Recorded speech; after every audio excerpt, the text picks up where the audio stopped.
aku ada baca status Benz Ali sebab dia ada sebut pasal book surgeon.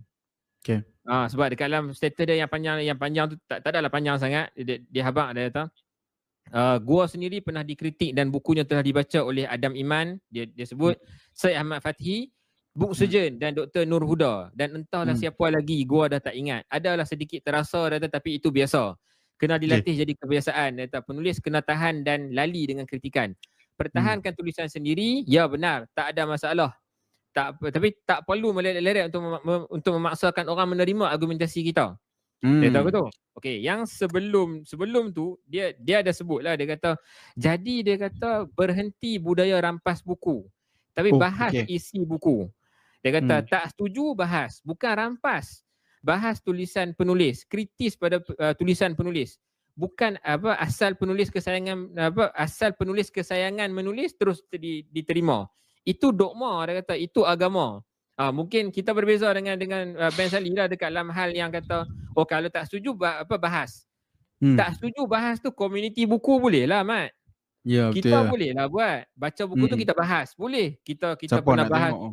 Kita pernah bahas Syahadah Kedua. Kita pernah bahas Sea Gypsy Odyssey. Buku Ben Ali pun aku pernah baca dan aku pernah buat banyak video dan aku kritik dan seumpamanya memang betul benda tu kita boleh buat.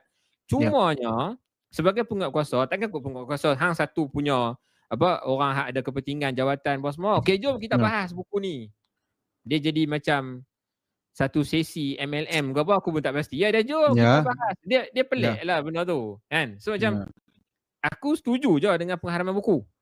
Bagi aku okey je. Kalau buku tu memang betul-betul dia ada clear justifikasi. Contoh, buku lucah, buku yang menghina Nabi, buku yang menghina kalimah syahadah, buku yang tengah-tengah resis ke apa benda apa semua tu, haramkan. Fine, tak ada masalah. Go ahead. Tak ada masalah. Cuma buku yang nak dicadangkan tu,